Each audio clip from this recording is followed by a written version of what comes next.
I'm the director of the English Labour Network. I was previously a Labour councillor, an MP and a minister. The immediate background of this conference is the way that the pandemic has exposed the chronic incompetence of England's over-centralised state. Everything from preferring private contractors to the expertise of local public health, to applying different lockdown rules when London was affected. But COVID has also hit hardest in the areas that have suffered most from years of a growing gap between England's most and least prosperous regions, and from the huge inequalities within them. Some of those tensions are revealed in the standoff between the government and Greater Manchester Mayor Andy Burnham, who we'll hear later. But there's a longer story for Labour.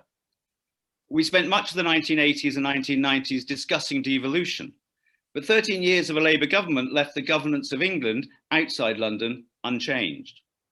There were many reasons, but one was that while everyone agreed with devolution in principle, our party never agreed what it meant in practice. As the former MP Graham Allen put it, it wasn't that everybody in the party was ready to go, but a few people at the top stopped it. In a real sense, the party wasn't really geared up for a radical devolution to England. Well, the English Labour Network doesn't want history to repeat itself. We've organised this conference with our partners to encourage a real discussion, not just about the principle, but about what Labour devolution would look like in practice. I'm delighted to say that our first speaker to start that discussion is Rachel Reeves, Leeds MP, Shadow Minister for the Cabinet Office. In that role, she's not only recently led the attack on crony contracts, but she works closely with Keir Starmer on constitutional reform. Rachel, welcome, and over to you. Well, thank you very much, John, and it's great to be here with all of you this morning. And I think the number of people attending this conference on a Saturday morning shows the increasing salience of some of the issues we're discussing today.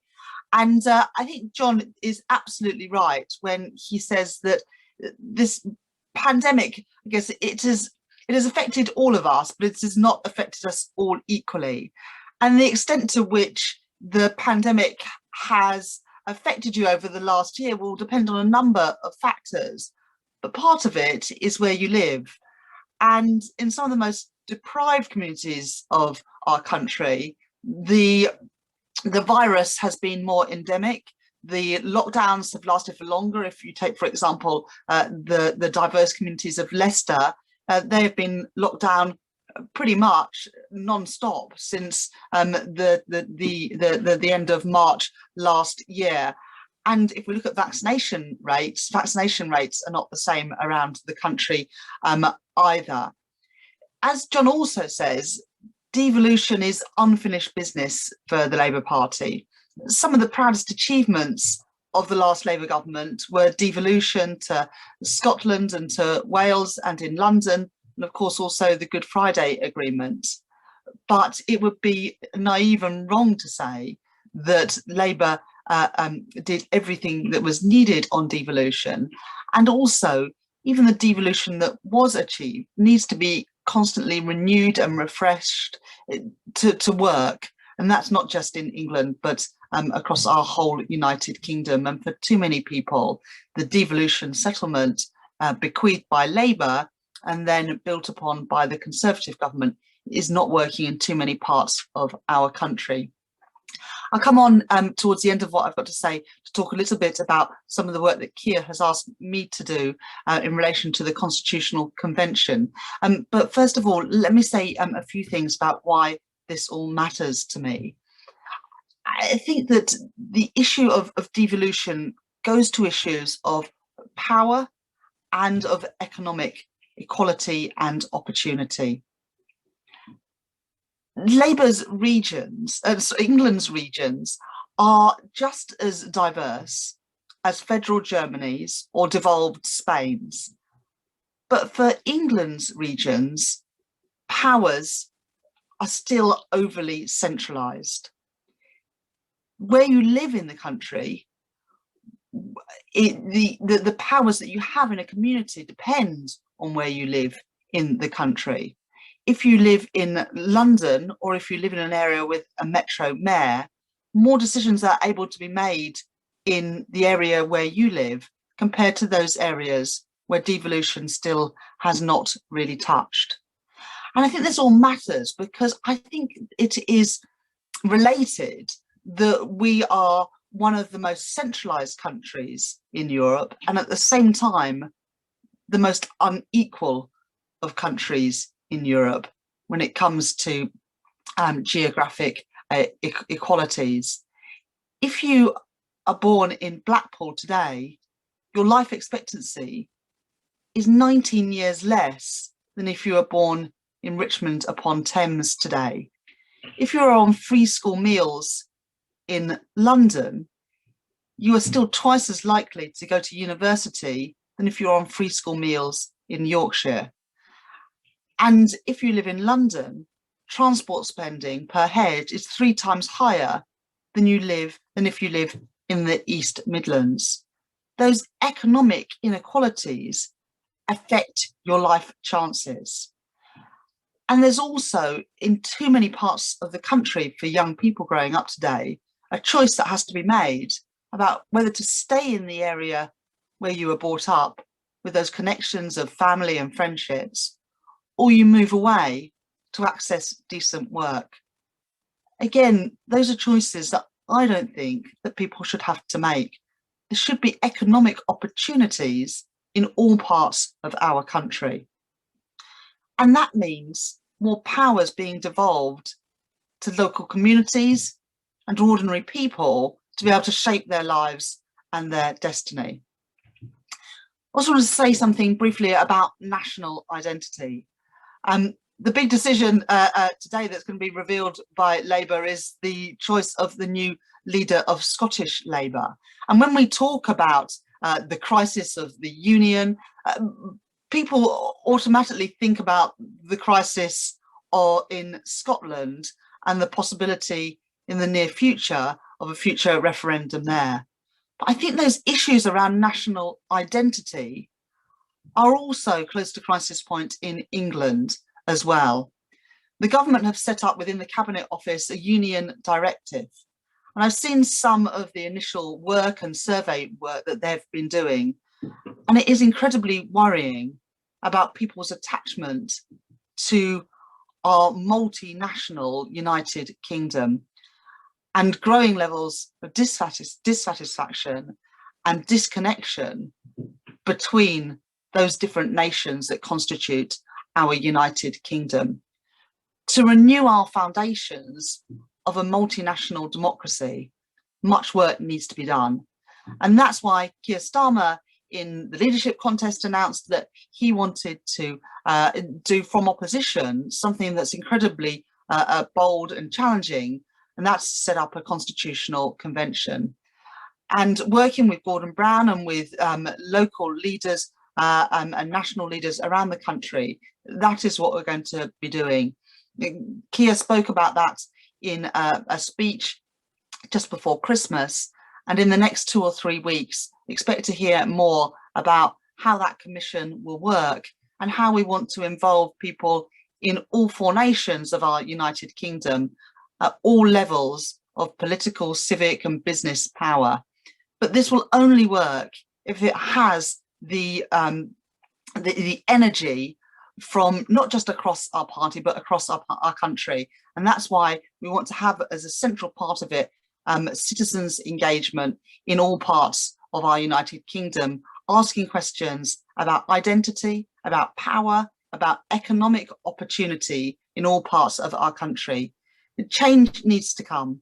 Labour has always been a nation building party. We created key institutions like the National Health Service and the welfare state in the aftermath of the Second World War. But our union has become, and England has become, far too centralised. The old ways of doing things with central diktat from Westminster and Whitehall won't cut it in an era where people expect to have more power over their lives. And that's why I think this conference today and this issue of English devolution is a central one for our time and for an incoming Labour government in 2024. Thank you very much, John. Rachel, thank you very much indeed. And that's got us off to a fantastic start. Let me put a couple of questions. Lots of stuff already going into the chat, and I'll try and draw on things that have come from the chat, but please keep that discussion going, everybody who's on the call. Let me ask a very direct question about you and your colleagues, if I can, Rachel, because the Labour tradition is we work very hard, and then some people get elected as MPs and then they go to Westminster where they hope to run things as ministers. And that's always been Labour's approach to government. What are the signs that your colleagues who hope to be ministers, not shadow ministers, after the next election, are actually committed to letting go of some of the powers that they're just going to get their hands on? And what perhaps might activists do to ensure that this becomes a real process? Thanks, John. Well, one of the things that Keir said in his speech just before Christmas, the MacDonald Lecture at Glasgow University, was that he was going to be the first Labour Prime Minister who would be actively giving power away. So I think that's an important commitment from him. And to go about having a constitutional commission from opposition, it's not an easy task. I've been involved in trying to get it up and running these last few months, and it really is not an easy task to do. But I think it shows Keir's commitment to this, that it has been a priority for him, even during these sort of, difficult COVID times, that we've been working to set this up. And big resources are going to be thrown into this constitutional work over the next few years, not just to engage all of our leaders and our activists around the country, but to reach beyond our party, to engage with citizens about the sorts of the sorts of powers that they want in their communities, how they want their local areas run, and that disconnect that people feel. I think we will hear more and more that disconnect that people feel between the decisions that are made that affect their lives and their power over those decisions. So look, I think this is something that is really important to Keir, and as you'll know, John, things flow from the leader. I also feel, as a Leeds MP, I feel this so strongly, that so many decisions are made for my community, and we're reliant on decisions from ministers who have often never been to the places that they're making decisions for. So I feel this strongly as well, and we're going to have a mayor in West Yorkshire in May, and hopefully that will be Tracy Brabin as a Labour mayor for our region. And I'm a big supporter of this model, but the problem is it doesn't come with the powers that are needed, and that's something I think that Labour will really need to address at the next election. So I hope that gives you a sense of Labour's commitment to it, John. Could I just pick up on one point there? So from what you're saying, the Constitutional Commission, it's not just a discussion amongst Labour people and Labour activists, but it's something that needs to go out into communities. And do you want the sort of people, the councillors and other activists who are on this call, actually out there from now on talking in local communities about the return of powers? Yes, so there will be some form of announcement in the next few weeks from Keir about the sort of the composition of the commission, but also the different ways that we want to involve Labour leaders and Labour activists around the country. And I sort of think there'll be three strands of engagement. The first will be a sort of, traditional stakeholder engagement, engaging with local leaders around the country, whether in power or in opposition in local communities, business and civic leaders. The second part will be a party process, so engaging our members and our activists in these important issues. And then the third part will be citizens engagement, and whether that takes the form of citizens assemblies or town hall meetings, however we do that in practice, that's going to be an important part. And while the commission will be a Labour commission, we also very much want to reach out to interested parties in other political parties, because I think you'll know better than me, John, but lasting change is achieved when you can bring people together from across the political spectrum. And so we want to work with people in other parties who also recognise that the current devolution settlement is not fit for purpose, and work together to build something that is stronger and more endurable.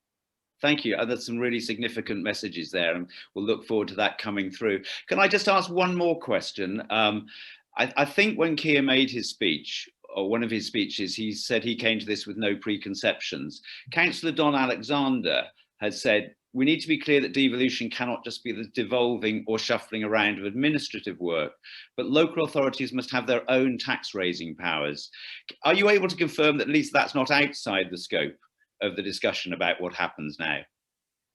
So economic devolution is going to be part of the Constitutional Commission work that we're doing. So we're very much looking at all forms of devolution, including, Don, as you say, around those economic levers of power. Right. Thank you very much indeed. Rachel, we're going to keep to a time scale. That's been given us a really good opening and lots of issues to take further forward, but thank you very much indeed for joining us this morning.